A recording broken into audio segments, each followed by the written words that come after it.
I'm just recording, no? All those upcoming things na gagawin natin for the final para po iwas po tayo doon po sa mga magiging problema dahil anticipate na natin, no?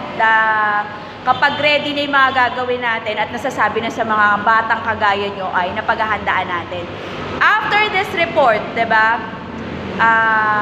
Next week din to, kailangan ko mag-inject ng activities para halos sabay yan matapos yung activities and reporting on the first week of December. So, those are the names or the words, no, na sasabihin ko ngayon, yung mga common na gamit on this past remaining topic na some of the section was done, no, on the report that is cover for the final period. What is that? Yung chapter 3, lesson 3, after that, onward was the final. So, ito yung mga common na naririnig natin. Expect po na magkakaroon po kayo ng written activity. The whole detail was during our own F to F kung anong gagawin nyo. Pero at least, from now, pag napanood nyo to, ay makakreate na kayo ng situations, no?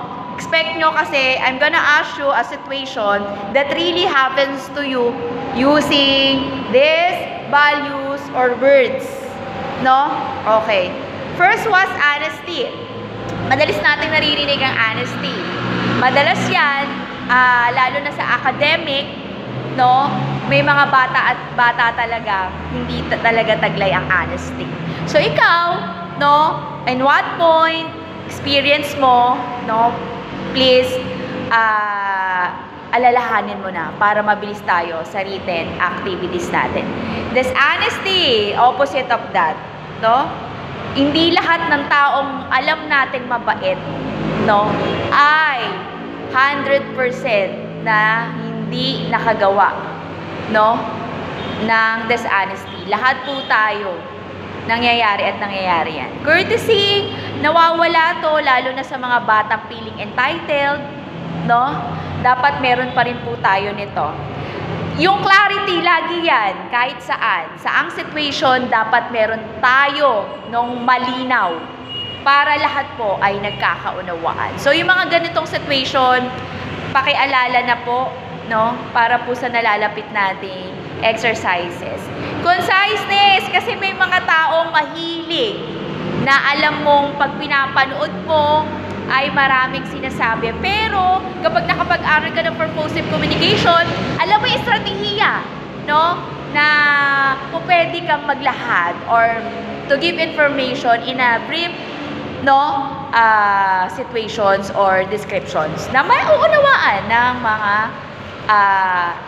makikinig or the viewers, no? From you.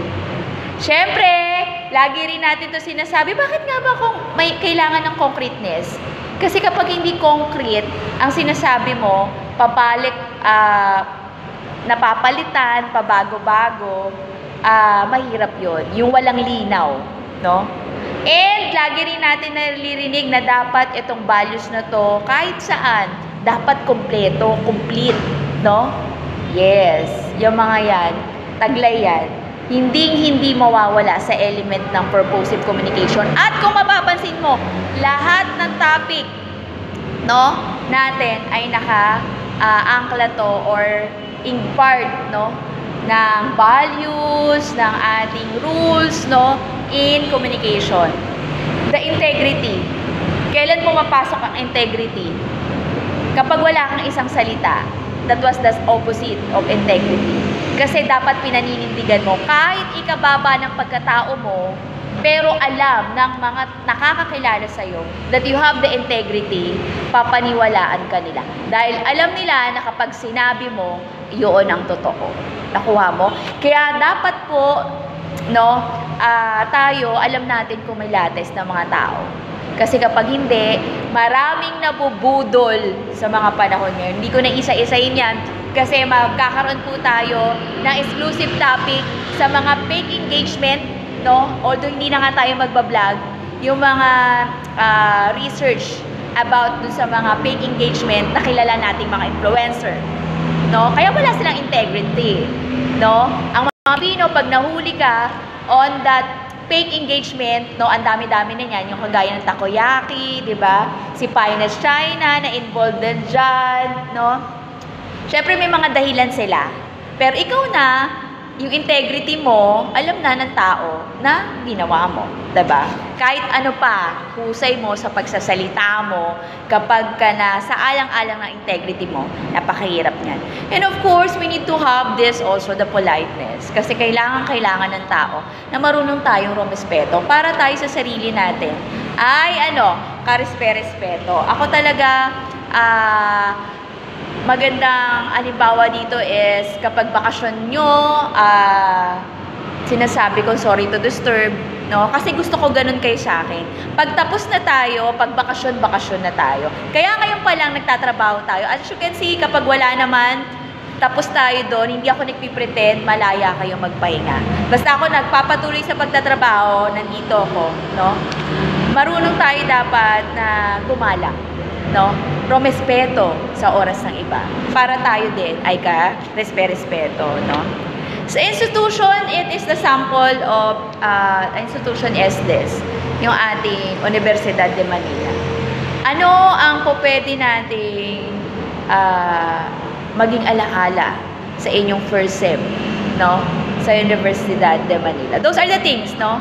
May complete details pa po akong hihingiin kapag naandyan na po, no, sa actual ang ating